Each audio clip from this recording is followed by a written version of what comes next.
everyone. Thank you very much for joining us for our annual Rosé tasting, kicking off the summer, if you like. I'm joined this evening by Alban and Olivier, who are joining us from Château Gairoird and in the south of France, and Lynne, who is actually in Athens, although we are going to be talking to him this evening about his Greek wine from Nemea and probably some of his wines from Santorini as well. Before we start, if you please bear with me, I'm just about to read out the house rules, and those will also be posted in the group chat as well. So to ensure everyone can hear our hosts, all participants will be muted during the presentation. If you have any questions for the speakers, please use the chat function at the bottom middle of your screen, and we will answer as many questions as we possibly can. There'll be a Q&A at the end of the tasting for any additional questions. To get the best view of the speakers, please use speaker view on the top right-hand corner of your screen. This is a virtual tasting. It's being recorded, but it's only the hosts that are being recorded. So you're very welcome to leave your video on because you're not being recorded. And it's actually nice for us, the hosts, to see people. So please feel free to leave your video on. Please remember to eat and drink throughout the tasting. For the best tasting experience, there's some food matches in the booklet. And we will take a break after the first two wines to allow you to top up on extra water or any nibbles that you may need. Tomorrow we'll send a link of the tasting, which you'll be able to replay at your leisure if you so desire. Okay, so that was the rules. And I say thank you very much for joining us. We have two estates joining us this evening to talk about rosé wine, one of my favourite subjects, 4 wines. And what we've tried to do with the selection of the wines this evening, we've tried to go from the very classic Provence style, which is really emulated and copied throughout the world. Provence is really a bench, and absolutely had to have Olivier, the winemaker, and Alban, who is actually what we call a courtier. He helps us source wine in France, and Alban actually used to work for O'Brien, so we know him very well. And they're joining us from the estate in Côte de Provence this evening. So maybe let's just start to talk about Provence. And the first question is, why is it, do you think, such a successful wine style?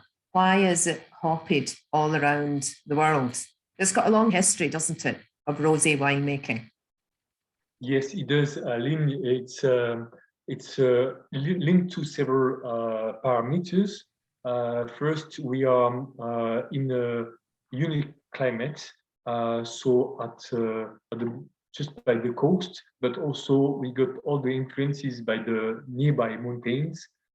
So like at Gairoird, we are 100 meters of altitude, and just around us there are hills which are above 400 meters of height, which brings freshness in the vineyard. So rosé has always been like a big topic in the region. I remember my aunt from Provence every Christmas drinking a rosé, so it's always been a part of the culture. And but the last years have been very important because the Provence winemakers invested a lot into technology and to offer better style, better expression. So using the best of their terroir expression. That means handling better the fruits, so better ripening, but also better sorting of the fruits, and cold process during so before and during the fermentation, which is actually a key to preserve as much freshness, as much complexity as possible. So thanks to that, it became a more interesting wine, more complex, and then it attracts so other kind of people, so more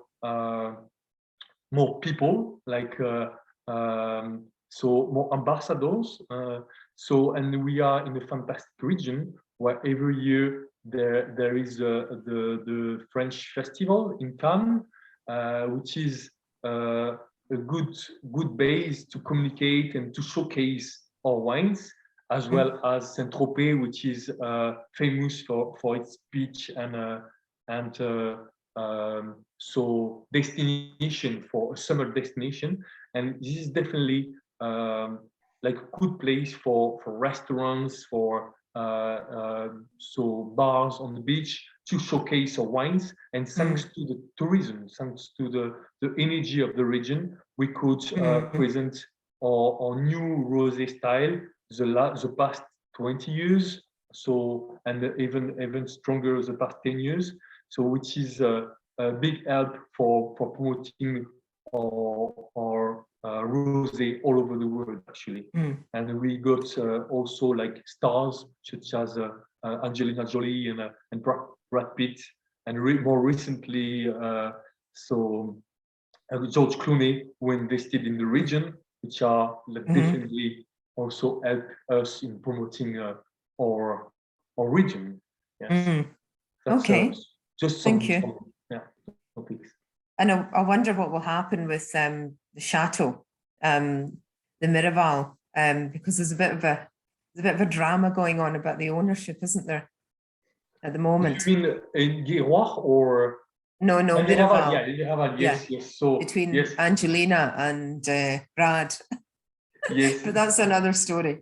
So listen, let's talk about this beautiful pale color, which is typical for the region, and it's it's the color that everyone wants to emulate in terms of the rosé color around the world. Yes. Color. So how is it achieved? So we use the pressing. So pressing is a key thing by making Provence rosé, but also first the grapes we use. The backbone of Provence rosé is Grenache grape, which is normally quite light in color. Even out of Grenache, you make a beautiful Château du Pape, for instance. So it's not too strong in terms of color. So we press it gently, very gently, and then we get light color. So hardly any maceration at all. So there is pretty much no maceration to get this color. So I mean, we talk about length of skin contact with the white juice with the red skins, if you like, and you're saying there's virtually no skin contact, and that's why the color is so pale. Yes, and also the handling the temperature. So we harvest at night. We start at 2 in the morning to get as cold grapes as possible. Okay. And Leon, your color is also beautifully pale. We'll see when we pour the wine. But can you tell us a bit about your how you manage the color with your rosé wine?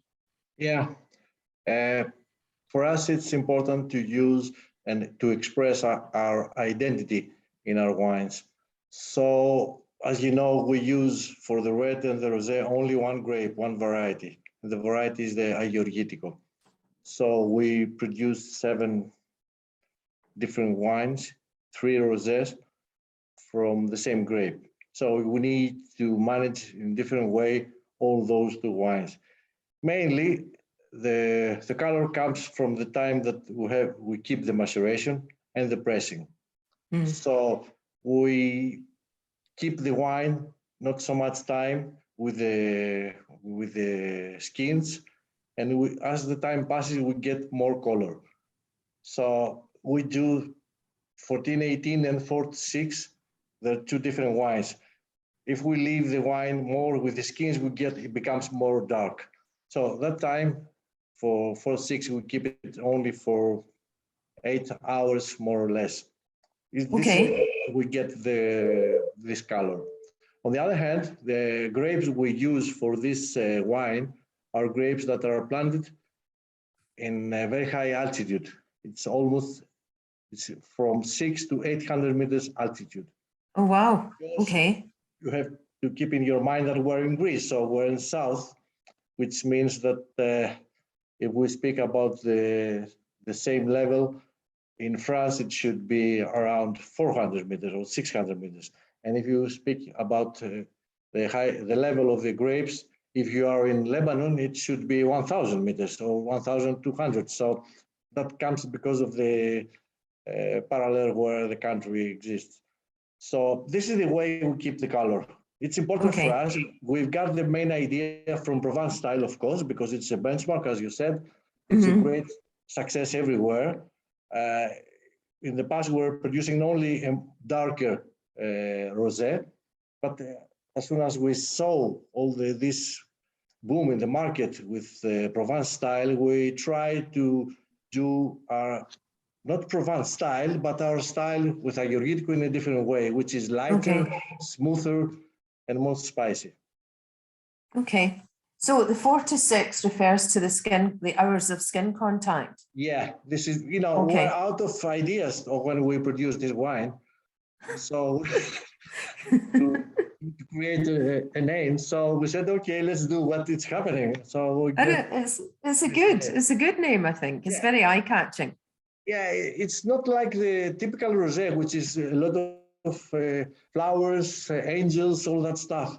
It's a different style, a different label at least. And a lot of people, mainly the guys who sell the wine, always my guys, asking why we don't produce a rosé with flowers and angels.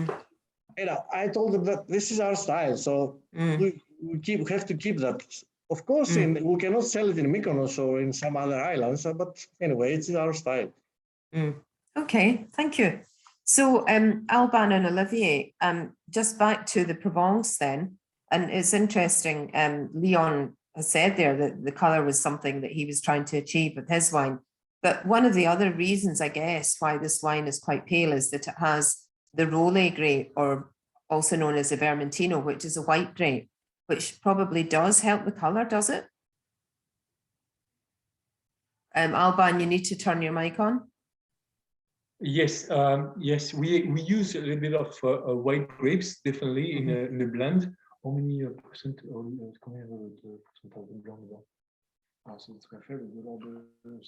Yes, we have just about 5-6% of what we call roll, which is Vermentino, the Italian version, and Uni Blanc as well. Oh, right, Uni Blanc as well. Okay. Yes, a little bit of Uni Blanc, but it's very small percentage. In Provence, some of the growers use up to 30% of white grapes. But it's not our case. We are so mostly is Grenache, then Cinsault, Syrah, and also a little bit of Tibourin. Tibourin, which is a local autochthone grape variety from Provence. Very aromatic, yes. And before we move on to speaking to Olivier, if you could describe us the aromas and flavors, I would be interested to just mention that there is a prize for the best question that we receive from the audience during the first two wines. So while we're talking about the Côte de Provence, the Gairoird, and the 11 minutes, if you've got any questions, get them in, because there is a prize of a bottle of Gairoird for the best question. So that's to encourage people to get asking questions early. Okay, so Olivier, I would love if Olivier could describe the aromas and the palate, or the flavors in the palate of the wine.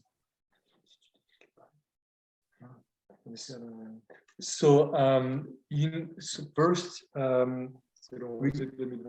we got a nice fresh fruits aromas of grapefruit. A bit of red cherry. On the nose, it's very grapefruit pronounced, and also red cherry fruits, really elegant white peach as well, some white peach notes. And then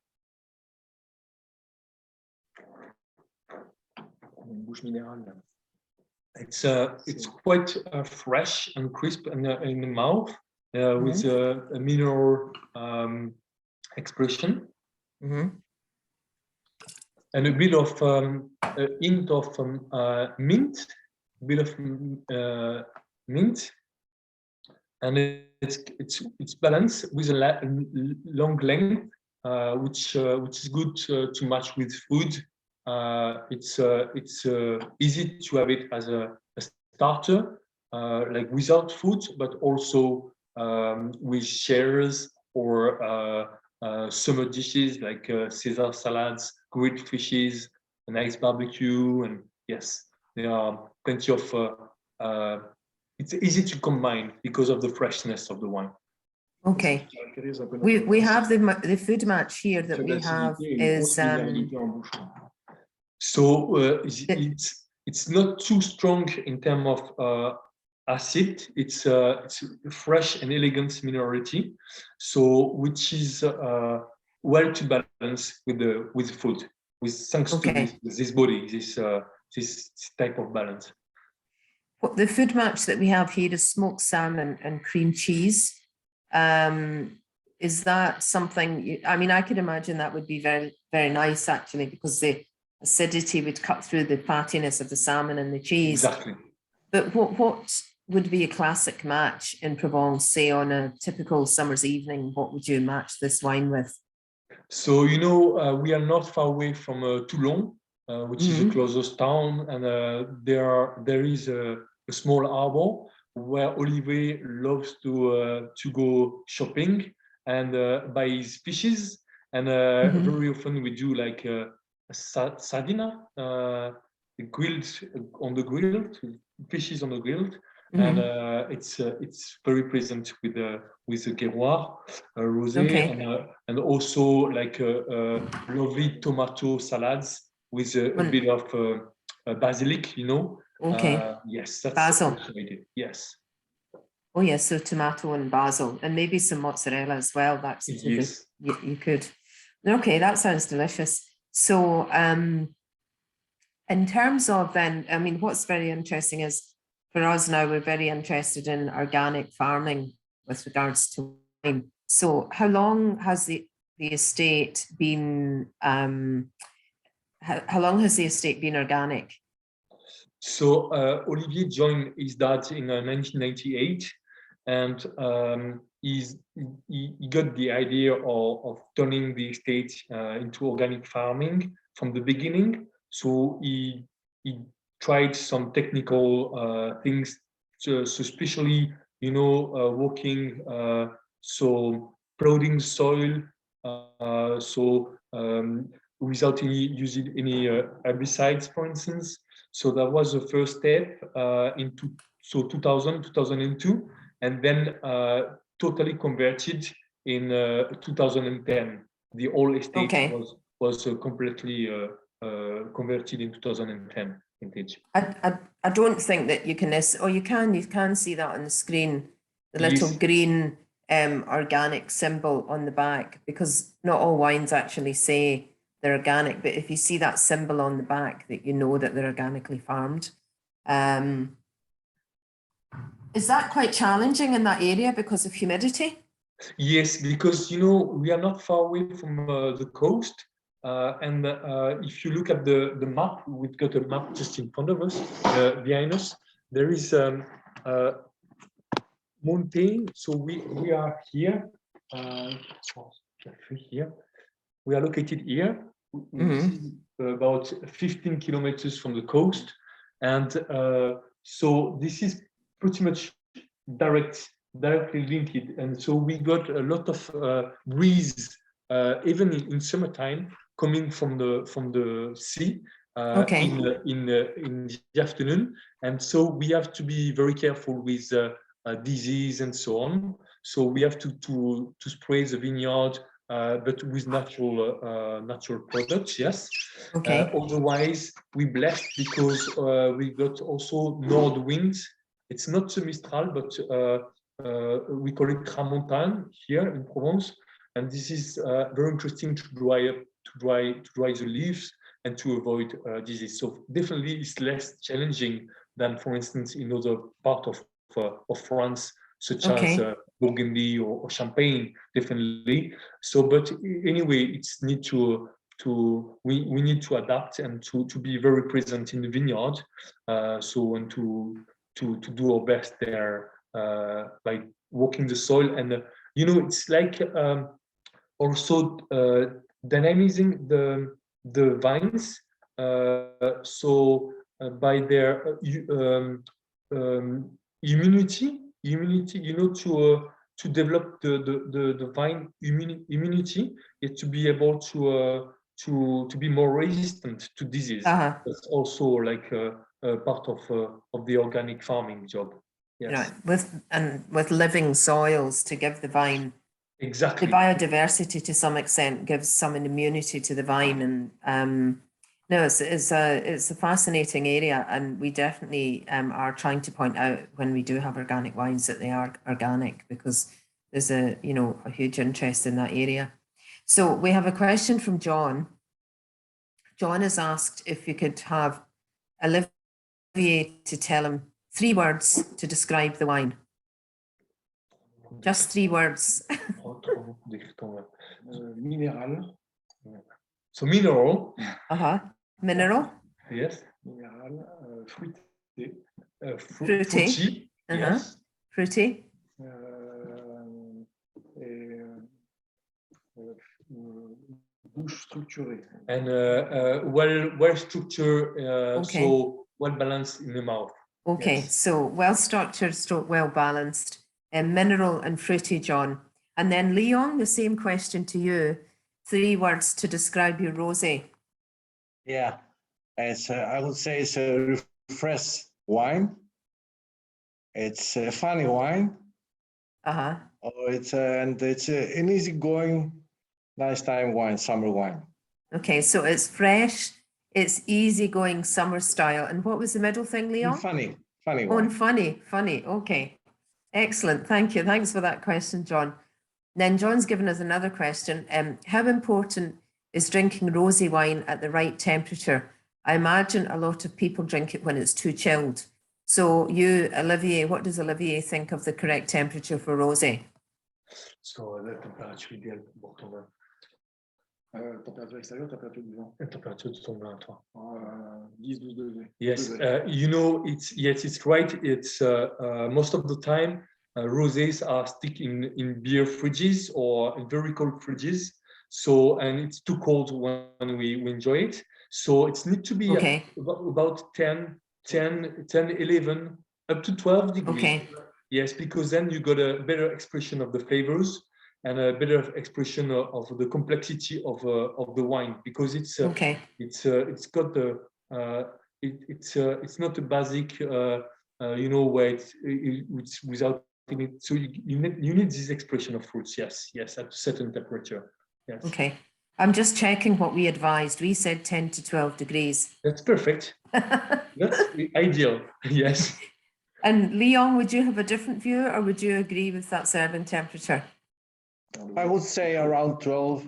12 fine. Degrees. Okay. We don't love to have it more chilled than 12 because suppose it depends on the variety, of course. It's not the same variety, the wine. So no, it has to do with the variety, I think.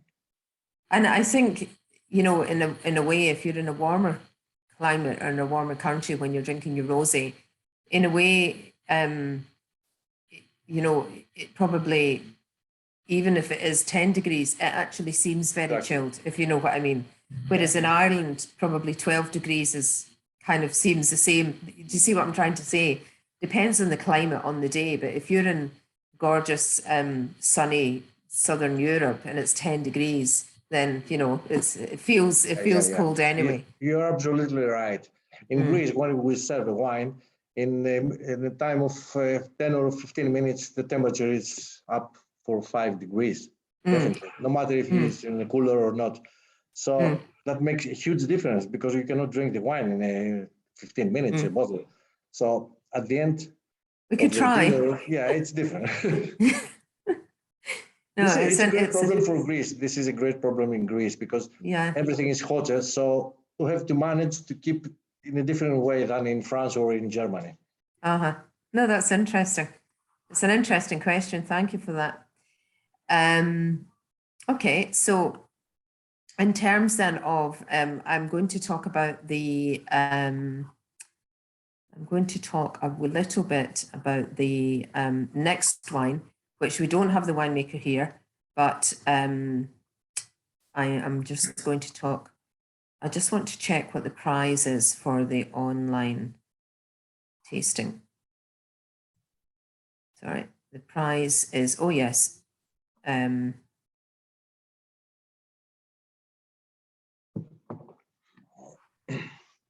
sorry, I don't seem to be, the questions don't seem to be coming through on my feed. So I just need to look in a different place because we've actually got some more questions. So I'm going to,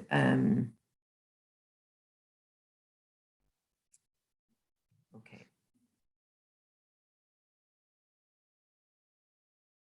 Okay, so question from Katrina, and it's basically, for Alban, how long have you been producing this rosé, and are there any challenges in keeping the style consistent year on year? Did you hear that, Alban? Alban, you're on mute. Yes, that's good. Thank you very much, Lynn. Yes, for how long? So you've been producing this rosé style for like at Château Gairoird, at least Olivier for about so 20 years. 20 years, okay. Yes, Olivier and his dad before him. But you know, 20 years, it's actually really Olivier got the chance to study winemaking in the region, where when everything was changing and moving with new technology in terms of managing the cold in the winery and so on, and he could integrate that gradually in the winery and at the estate. So that was a big change compared to what his dad used to do in the past. Yes. Okay. And I suppose that we've talked about this before, actually. We were talking with Gairoird last month, and he was saying that he's made 40 vintages of wine. And that it's incredible to imagine that as a winemaker, you only get the chance to do your job 20 times or 30 times or 40 times because you can do it once a year. But the second part of that question was, how easy is it to be consistent with the winemaking year after year? So yes, it's you know, Olivier makes a lot of small small tanks. He works with a lot of small tanks in order to be able to blend tanks at the end of the harvest, at the end of the process actually, and that gives us more chances as well in one vintage, and also to experiment each terroir, each type of soil and location of the estate, because we have not only the vineyard which is flat around the chateau, but also La Tousque, which is so a plot of 10 hectares on terraces, and it offers a different style. So then we put it on the side, we see how it goes, and we blend it afterwards, depending on the signature, depending on the style of the vintage. So there are little tricks to be able to manage our quality every year at a good level. Yes, yes. So that's a key point for us. Yes, the blending is quite important for. It's crucial to the house style. Exactly, exactly. Okay. Yes. There's a question here, Leon, and I'll come back and ask Olivier and Alban as well. What do you think has contributed to the popularity of rosé wine insofar as that it's increased? Popularity of rosé wine comes the last 15 or 20 years, 15 years, I would say. It's a difficult question anyway. I can answer about Greece, but we see the popularity increasing all around the world. And I believe that in the past, people was focused in white and red, maybe in red and less in white. And at the end of the day, the rosé become a new solution to the people who have drunk everything in the world and drinking and drinking and drinking. So if we have drunk thousands of red wines, which is very interesting and complex and everything, sometimes you need something lighter, something more spicy maybe, or more easygoing, as I said about our wine. So I think it's another solution to the dinner, something diverse. It was at least some years ago. Now it's a trend anyway. Interesting, thank you. And then we'll talk more to Leon about climate and his winemaking once we come on to Leon's wine. But there's a question here about, has climate change impacted the approach to production? Alban and Olivier. I guess it has, because we decided to go organic. Yes. Did you understand? So has climate change influenced your production in any way? Yes. First, it's quite obvious, you know, the date of the harvest is earlier than before, and so we have to make our adaptation. And I think, you know,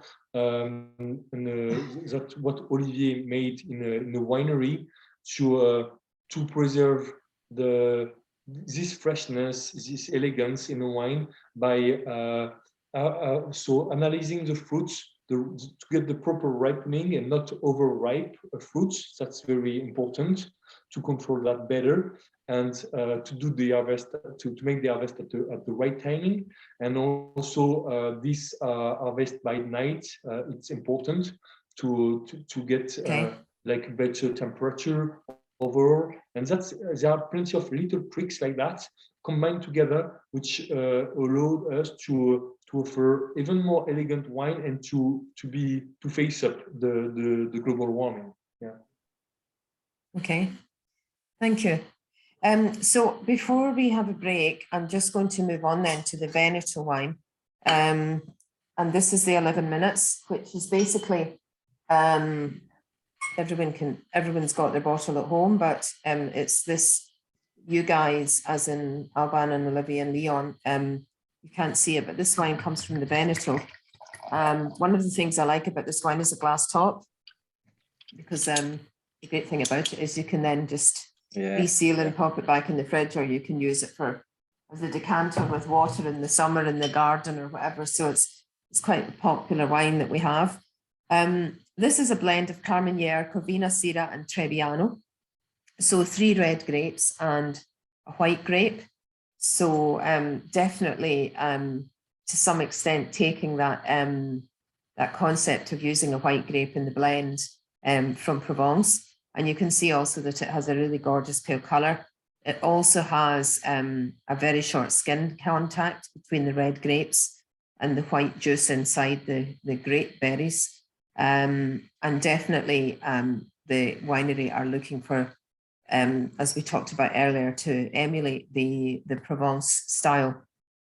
The interesting thing about the Veneto is it's in Italy, but it's in northern Italy. So it's definitely not the hottest part of Italy. So this wine has good ripeness, but it also has good freshness and good acidity. If people have got it at home, I mean, it's got a really, really fruity nose, quite floral things. You've got things like raspberry on the nose, bits of strawberry, and really quite exuberant in terms of the aroma profile from the glass. Food matches we suggested with this wine were buffalo mozzarella, beef tomato and basil, and a drizzle of balsamic, which of course, interestingly, we've just also been talking about the Château Gairoird, suggesting a similar food match, or Alban anyway, you suggested that as a similar food match to the for the Provence. I mean, there's a question here about whether rosés should only go with light foods, or can you have a rosé with a steak? Now, I know what I think, but why don't Olivier and Alban say, does rosé only go with light food, or does it go with richer, heavier foods as well? What do you guys think in your part of the world, So in the south we- of France? You know, we are, so it's a bit an exception because in the Var region, we drink rosé with a bit of everything, like, and we enjoy it with a very different kind of meat as well, especially the Gairoird style, because it's got a kind of density and a body, and it's good. It's easy to match it with meat as well, you know. So even a steak, I would say, like, because it's got the weight to match with the food, you know, and with the fat as well, to cut through the fats. And I love drinking rosé all the meal long, all the dinner long, and it's very pleasant and very digest as well. And all year round as well? So yes, so in Provence, we love drinking our rosé all the year long. Yes. That's So a plan, I think. Yes. We are open to new wines, to other wines, for sure. We drink reds and white too, definitely. But it's true that in the Var region, the Var is even a smaller part of Provence. We drink rosé all the year long, definitely. Yes. And Leon, rosé and steak, what's your view? No, I don't agree. You what? I prefer rosé with, let's say, Indian food, where you have a lot of spicy tastes, where they cannot be balanced with a red wine, because the red wine or complex red wines has a lot of different tastes, intense tastes. If you have an intense food, we don't need intense wine. This is my idea. This is my approach. So I can see rosé working better with wine, with food will have intense tastes like Indian food, or a lot of Greek foods are mixed with different tastes. Rosé can stand because rosé, they don't have a huge body. They were quite balanced and not quite light, not too complex. So having this approach, you can use rosé with some food that have taste, not steak, but you can have it with moussaka, which is a lot of meat inside.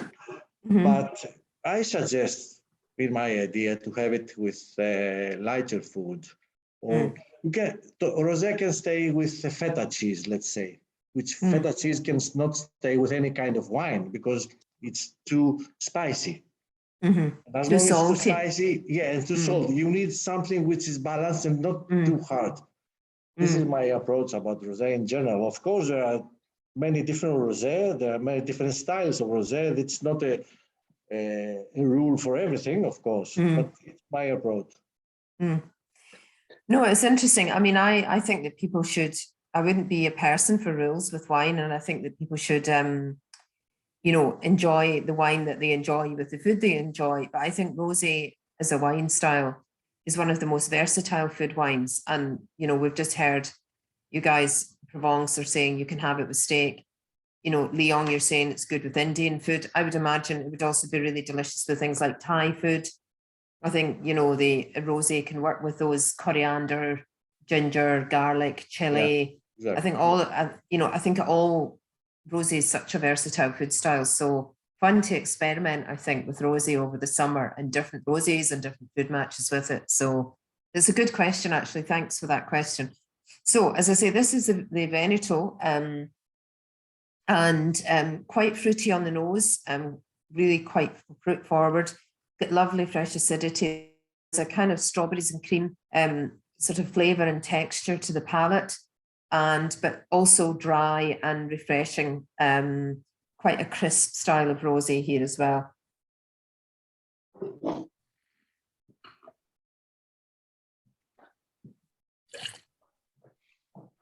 And I find it quite a bit fruitier than the Provence, than the Château Gairoird, but we have to think that you've got some altitude there down in the south, and this wine is, and you've got sea breezes, whereas this wine is not necessarily altitude, and it probably just gets a slightly degree of riper fruit, possibly. but it's really an interesting comparison to taste the two together. And, you know, I think that sometimes with Rosé, we hear that everyone thinks that or that people tend to think that they all taste the same. But I think these first two wines have been chosen to show, or I chose these first two wines to show a different wine style. One much fruitier and one more like mineral, as Olivier said, fruity and also quite good structure versus number two, which is the overall style of this wine is very fruit forward and very accessible. So I'm hoping that people enjoyed the contrast of the first two wines. Thank you for the questions. The guys in the mothership will decide who the winner is, so we'll no doubt hear that. We're just going to take a break for a couple of minutes. Thank you very much to our guests. It's really interesting chat so far. I hope everyone that's logged in is enjoying it, and we'll be back in a couple of minutes. We'll just let people get some water for joining us again. So Leon, we're now moving on to your wine from Nemia. So this is the gorgeous great wine, 46. So would we start by talking about, we've talked about the color a bit, Leon, but would we start by talking about the wine style that you were trying to, or what's the philosophy around the wine style? Yeah, as I told you, the wine is the grape we use for this wine. It's a Georgitico grape. That comes because of the rules in Greece. So, in order to be appellation of origin or PDO, according to the European laws, in Greece should be 100% from a Georgitico. So we don't have the chance to use another grape. So This is the situation in Greece. So we're going this way. It's not so flexible anyway, but this is it. So we use only a Georgitico, which is quite sensitive in botrytis. So around the harvest, if we have infection of botrytis, it's a huge problem. So you must be very careful. The grapes we use for this, for the Rosé, both Rosé we do, comes from a sub-region of Nemea, which is quite high, as I told you, in 800 meters altitude, where we don't have a lot of ripeness, because we don't need a lot of ripeness for the Rosé. We need aromas, we need colors, but we don't need ripeness. And as you probably know, or maybe you don't know, in Greece, ripeness is something very easy. I mean, we have ripeness anytime, anyway. It's easy because the weather is quite warm. So we need to be in that high, in that altitude, in order to have not very ripeness grapes. The style of the wine, it's an easygoing, fruity wine. The more profound aromas are aromas from roses, or gumes. There is some cranberries as well, but that's the complexity. It's not too complex. We don't accept as a very complex wine. Or the body is good, but it's not that big. We don't want to be that big, but the acidity is quite good, which is important for any kind of wine, even no matter if it's white or rosé or red. So we have a fresh and fruity wine, easygoing. Sometimes we say that it's summertime, although it's not only summertime wine. We use it, we drink it anytime. This is in a few words the style of the wine. Okay. And did you say that you sometimes have issues with botrytis at harvest? Is Gairoird a thin-skinned grape variety? It's thin-skinned. It's thin-skinned. Okay. That's the problem. Yeah. And if we have rain during harvest, we see the grapes become bigger and bigger in a few days. In 2 or 3 days, become bigger. So we see slices, open cuts in the grapes, and this is the best way to help botrytis to come inside and make the infection. This is a big problem, and this is a way we cannot be. This is the reason we cannot be organic in EMEA. we are a lot of agronomists in the winery, and I'm agronomist too. And we do everything we can be in order to be organic, but with that problem, it's not possible because there is no any pesticide for organic pesticide to treat and protect from the botrytis. Although we use the techniques, I mean, we spray with organic pesticides, with anyway, any pesticide we use is sulfur for oidium, and pesticides were organic. But at the end of the day, we're not approved as organic. Okay, and we talked about the name of the wine, which is the 4 to 6 hours of skin contact to get this pale color. I'm just showing this just so as people know that this is the wine that we're on just now from Gaia in Nemea in Greece. And then in terms of climate, because this question was asked earlier by Jill and Michael, they were asking how climate change has approached, or how have you changed production because of climate change, or have you changed production because of climate change? You know, it's a very difficult question because the climate change, in order to understand what is the climate change, we need to look back in a big scale, a very big scale. And as far as I know, according to my experience, I have seen more than 25 vintages, harvests. There are many diversities in harvest, and not having definitely because of the climate change.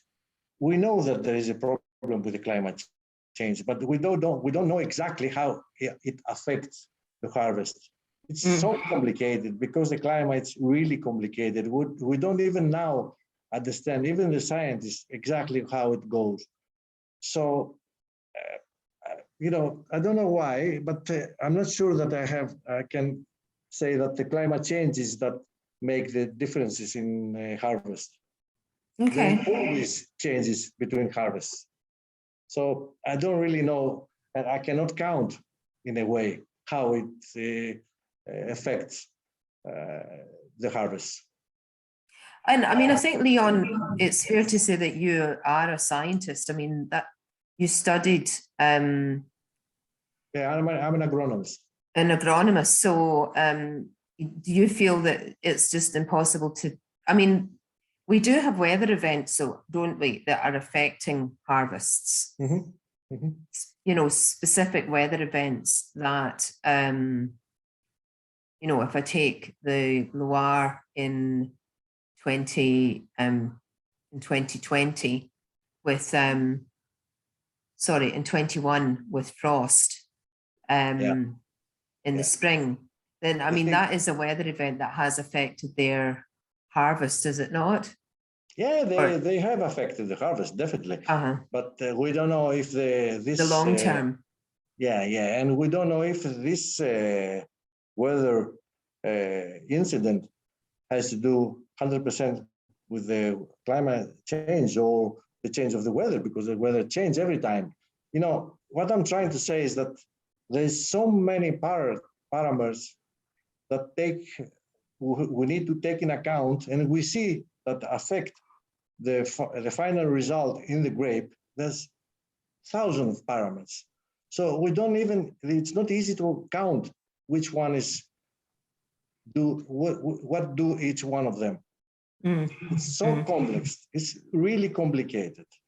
We see that you are in a vineyard with that kind of soil, in a vineyard, 500 meters from the side, where the soil is different, and they have different climate, different looks at the south, not on the north, who have a completely different result in the grape, completely. Yeah. Different result. Even in the same area, in the 500-meter distance, and with just a little bit different soil, change everything. So that's why I'm saying I'm not sure what is the effect of the difference or the climate change in the grapes.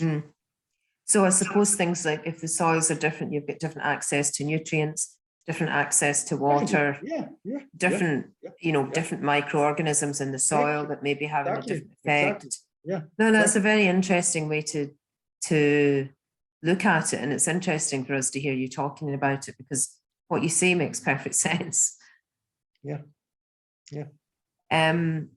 There's a question from Paul. He's asking how long it took Rosé to become popular in Greece. Winemaking in Greece has grown up great in the last 20 years since we started. I mean, this was a booming period.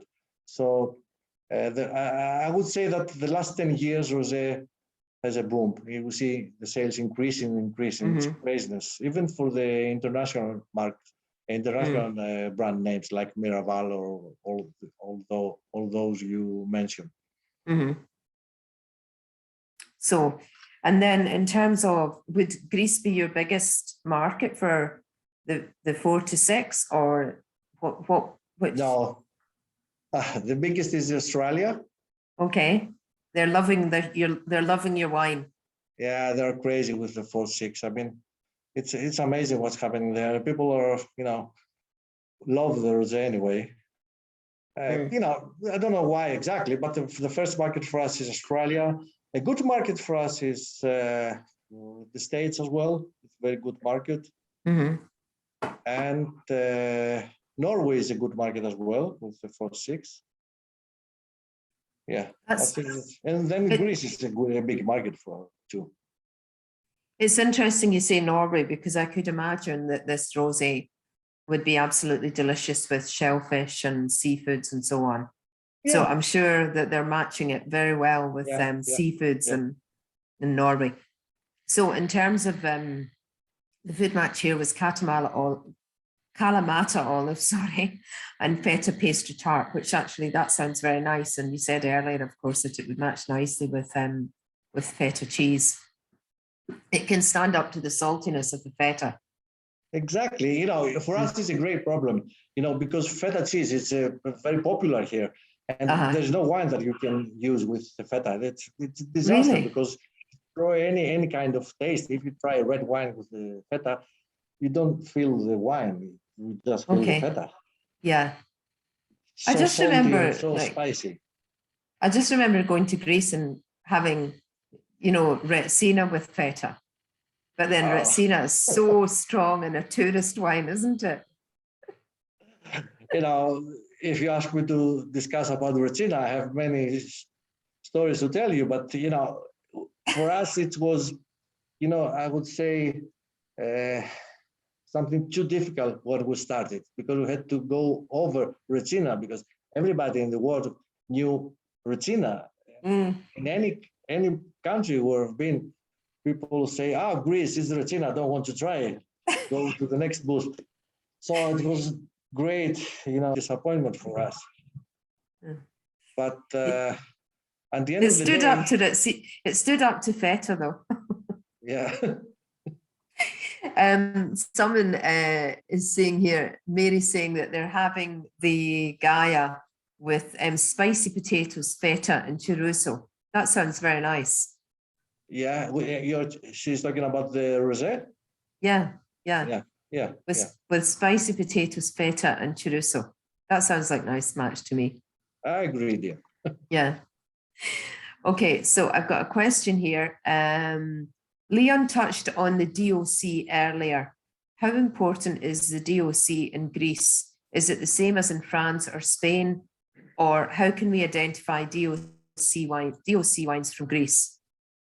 It's important. It's important, and it's we try to follow the new European rules. So the name is different. It's PDO, Protected Designation of Origin, which is the AOC in France, similar with the AOC in France. It's important, but it's not the whole thing. I mean, if the wine is good, no matter if it comes from, no matter if it is DOC or PGO or whatever. First of all, it's the brand. But on the other hand, DOC supports the identity of the regions, which is something we love and we support it on the same time. Identity is everything in the wine for me. The provenance of where it comes from. And Olivier and Alban, is the AC regulation really important when you're selling your wine abroad, or is it more important in France? So I would say both, because you know, with all the progress made in the region, it's really important to promote the name Côte de Provence. Okay.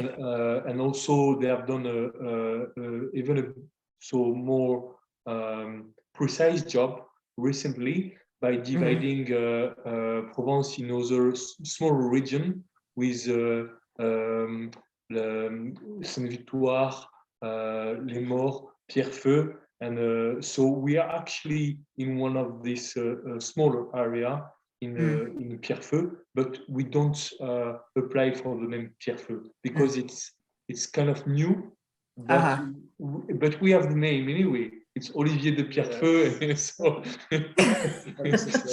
it's not really necessary for case. Yes. Excellent, excellent. There's a question here for me, actually. How does the season here in Ireland affect the consumption of rosé versus red wine? Joe is saying that I certainly drink more rosé in summer months versus winter when I prefer red. Does it vary a lot? And the speakers may maybe see less variation as they have better weather with less extremes.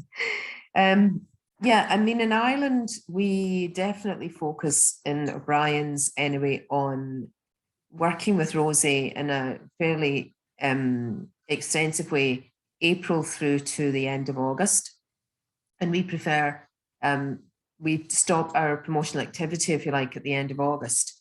But what we have seen over the last few years, and we've been working with quite a large rosé range in the summer, you know, 12 to 14 wines typically over the summer months or spring and summer months, that we've seen an interest in people asking for wines outside of the key summer periods. And I do remember a few years ago, I was on the radio recommending rosé wine with turkey for Christmas. And one of my colleague masters of wine phoned me when I got off the radio, and he said, "Are you absolutely mad recommending rosé wine with turkey?" But I think it's such a versatile wine style. And now we see that we have to have rosé really on the shelf all year round. We don't have all of them on the shelf all year round, but we pick our best sellers to keep on the shelf so that we have got a decent representation through the winter months as well, because we have seen an increase in interest in rosé.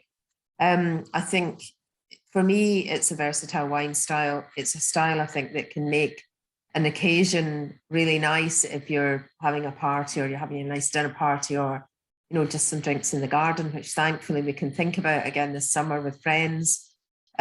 Just the fact that it's pink tends to put people in a good mood, and kind of just adds to the, you know, the jolliness of an occasion, really.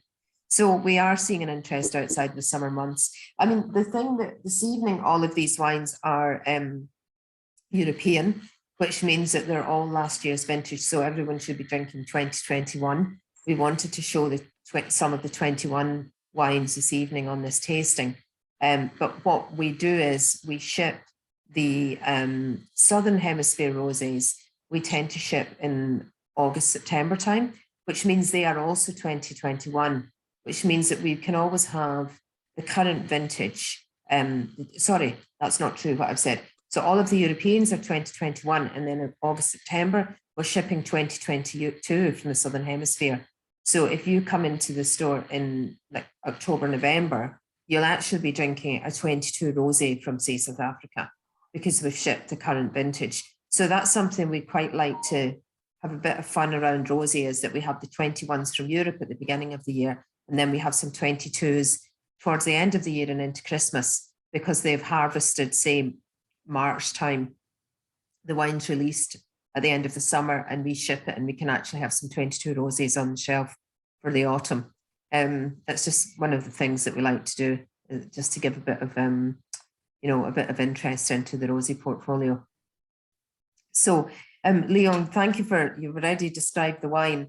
I mean, I think, you know, the winemaking in Greece has got a really, really, really long history, doesn't it? It's, although I'm saying it's exotic to us, and that we were talking earlier and you were saying to me that actually we've been working in O'Brien's for 10 years. So we've actually been, I think, quite innovative to bring your wines in as far back as 10 years ago. But really, Greek winemaking has got an incredibly long history, doesn't it? Winemaking in Greece. Yeah, I'm sorry. You know, I'm not listening very well. Okay. I'm saying that we were talking earlier that we would still... Can you hear me, Leon? Just if you... I'm hearing you, but, you know, have some problems to hear you. It's not clear. Okay. Can you reply, please? Yeah, I'll try again. So Thank you.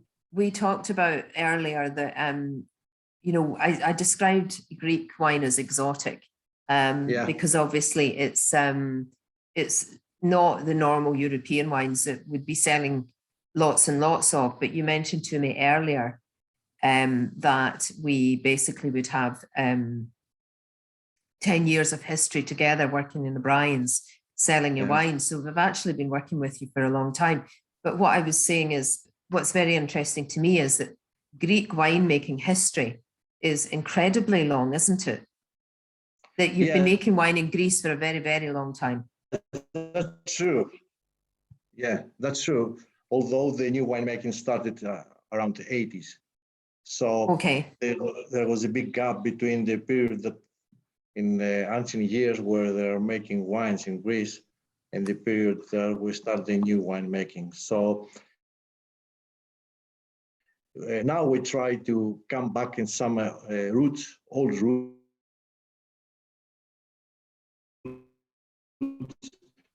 and find some ways and you know modify them with the new techniques to produce new wines. And we do some kind of wines in this way, but it's hard because it's a long time ago and we don't have something written. We have some just way of uses, the way they are using the grapes and what they are doing. Although Greece, who said Greece as a new country in the winemaking? I understand that when you say exotic, sorry, I understand what you mean. Yeah, exotic. I understand what you mean. Everybody see Greece like an exotic place because you are coming here for holidays. So that makes the whole feeling about Greece and make you to feel the same with the wines because they are new. Anyway, I think we're in the beginning. I mean, 20 years or 40 years in winemaking, it's a start. It's not like France, where they have a history of new winemaking for more than 200 years. And we learned, and everything is experience. So I have seen, as I told you, more than 20 harvests, and each one is different from the previous one, each one.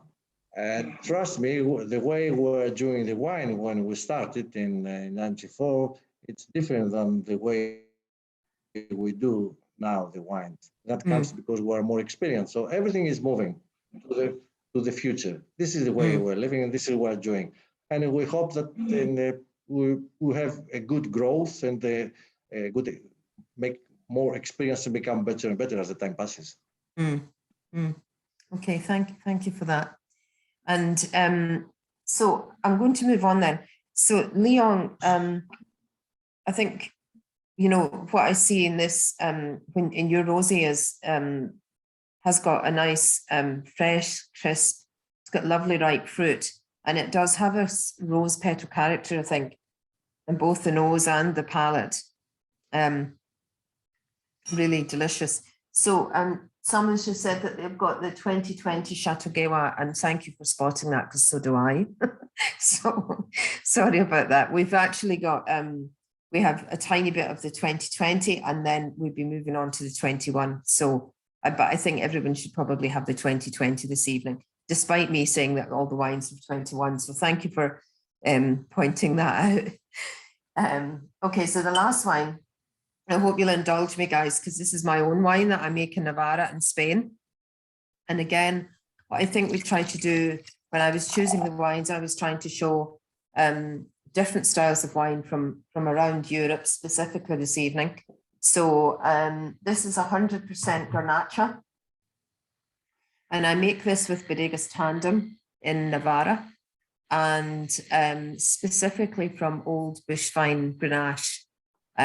There's no white grapes in this wine. And I think the difference with the Rose Rosé is that it's made by a method called Saignée, which is a French winemaking method. And that's the only way legally that you can make wine in Navarra, insofar as that the red wine, the red juice is bled from the grapes. So it's not a skin contact method, it's an actual bleeding method of the white juice going through the red grapes. And the result is that you do get a slightly deeper colour on the rosé. In terms of winemaking, it's a low intervention winery. It's made with, this rosé is made with wild yeast fermentation, and it's aged in concrete tanks before release. And this is the 2021 vintage. This is my 4th vintage of this wine. So the challenges in this climate, although this is a cooler climate part of Navarra called the Yeri Valley, it's got an Atlantic influence. It's an influence from the mountains because it's in the foothills of the mountains. It's a hot region. So the grapes get very ripe, and that means that you get very fruity wine. And Grenache or Garnacha is a very fruity wine anyway. But it has got very refreshing, crisp acidity. And I always think that this is, we were talking about chorizo and spicy potatoes and so on earlier. I think this is a perfect food wine for Spanish tapas and Spanish seafoods and so on. Someone mentioned the label earlier. It is actually, rose is Irish and Scottish. It's a Celtic word for rose, so no surprises there. And then the label is inspired by Rennie Mackintosh, Charles Rennie Mackintosh, the Glasgow architect and artist, and his wife was also a famous artist from the 20s and 1910, 1920, would have been one of the famous arts and crafts architects and artists, and that's the inspiration behind the label. So as I say, very fruity.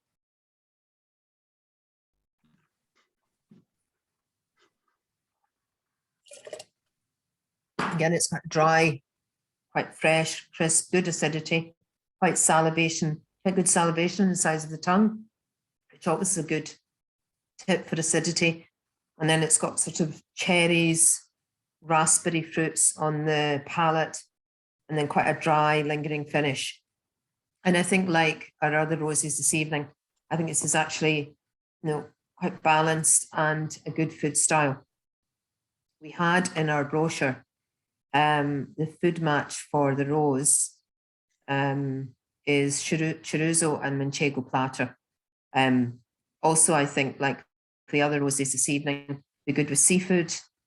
And these roses, all of them, I think, got the acidity, they've got the freshness, they've got the dryness to cut through, richer foods. So definitely cheeses, oily fish, spicy chorizo potatoes, that type of thing. I think they all work. They would all work very well. So in terms of just the last, if there's any last few questions, you're very welcome to send them. I'm going to mention that earlier on, the question that won the bottle this evening is the question about the steak. We thought that was a really good question.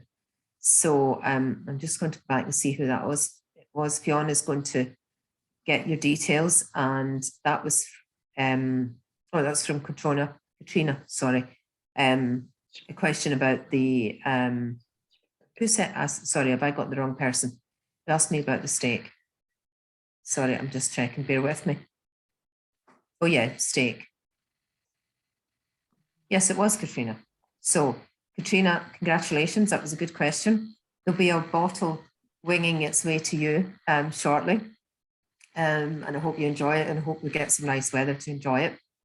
So can I just ask then, we asked earlier, Olivier and Alban, about whether they drink rosé all year round. Leon, do you drink rosé all year round? Yeah, sure. Sure. Yes. Yeah, sure. So you don't, it's not just for summer? No, it's not for summer. For me, it's the case of the heavy drinkers who need to drink everything. So I choose rosé many times. It's a matter, you know, people who are involved a lot in wine bring everything with everything. This is true. This is true for me. I mean, probably I can drink with the filet rosé. It's okay for me because always we are focused in the wine, and sometimes we love to break the rules to see how it's going. Or sometimes we're a lot of people tasting a lot of wine, so it's not possible to have always the right food and exactly the right food with the wine you're drinking, because we stay in with 5-10 people and drinking 6 different wines. So in this case, you cannot keep the protocol. It's not possible. So I'm involved in many in many dinners like this. So I drink everything with everything at the end of the day. Everything with everything. That's fair enough. Yeah. It sounds like a good plan, to be honest. I mean, good wines. Yeah, good wines with any kind of good food. But this is for us. I mean, we're drinking always many different style of wines because we want to try the wines. It's not like normal people we need to choose a right wine with a nice food. For us, it's different. And tell me, Olivier and Alban, do you drink everything with everything, really? Because you did say earlier you drank it all year and you don't mind what you drink it with, basically. No, that's true. What Leon say, we love matching and trying wines with with everything. Yes, just to see, or maybe to discover something, maybe to get a surprise. Exactly. So yes, to try new things, and sometimes the pairing could be very surprising, and so we didn't know about that. Yes. Okay, interesting. Sorry, it turns out I've announced the wrong winner for the bottle. It was actually Paul that sent the question in about the steak. I'm sorry about that. And Alvi asked about these were roses on the bottle, and they are roses, as I say, inspired by Charles Rennie Mackintosh's art and architecture in Glasgow. They are roses. So, yeah, I think the comment being it's quite Newgrange, I think it probably is. I think the label does look quite Celtic, actually. That was kind of the intention of the label. So, may I say something, Lynn, about what we're talking about now? Once we found a great food with Retina, because we're doing that, as I told you, we're tasting different stuff, different things. And once,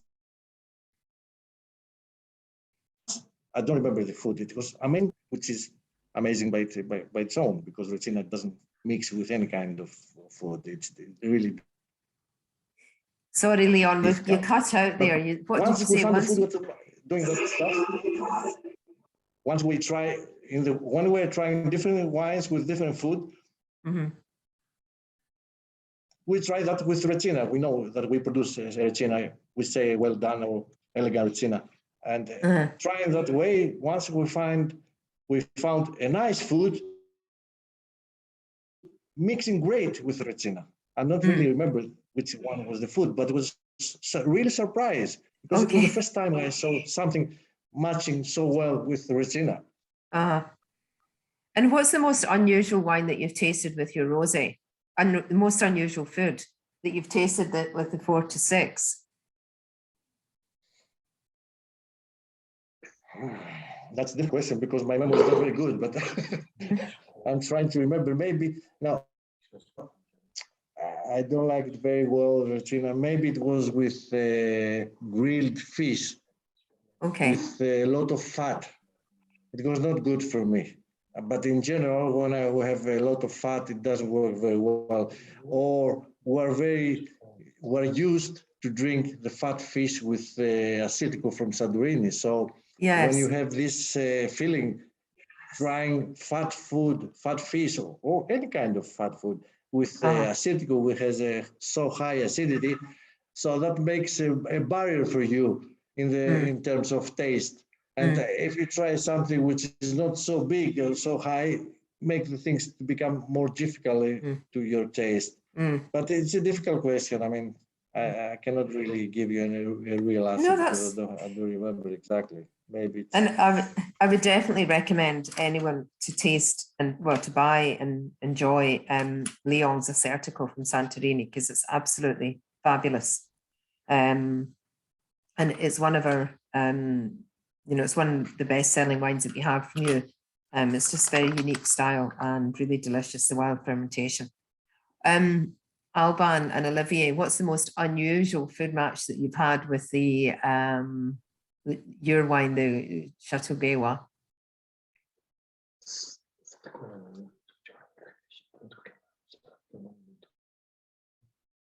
I think, as we were talking about that with Olivier, it's surprising me with mango ice cream with mango, and I was really? Yes, I was really surprised with it because we had that the other day, and I was like, yes, it's actually very, very interesting. I would never done that, normally with guests or so. But I was very surprised with that. Yes. Interesting. Yeah. I think it's definitely it's a good way to have fun with friends at the weekend. It's just a range of wines and a range of different dishes, and it can just be really surprising, some of the matches that work and some that don't work. Yes, because I would never have expected on the dessert, maybe with strawberries or something classical. But with mango, I was very surprised, and it struck me actually. Yeah. Interesting. Well, listen, guys, I think I don't have any more questions that have come through. Thank you so much for joining us this evening. It's been really interesting having such interesting wines and France and Greece on a call with us this evening to just talk about, what is definitely a wine style that's growing in popularity. And we talked about this evening a very, very versatile wine style. So I really appreciate Leon, you joining us, Olivier, Alban for being with us and translating as well, which has been great. Much appreciated that you've come on and spent time with us this evening. And also to our lovely O'Brien's team behind the scenes who are making everything run smoothly, and also obviously to our lovely customers who have joined us on the call. I hope that you've enjoyed the tasting, and I hope that you've enjoyed the wines, and it's put you in the mood for, well, it certainly put me in the mood for some sun, which I believe is going to happen this weekend. That's the promise. So hopefully we'll get some nice weather this weekend.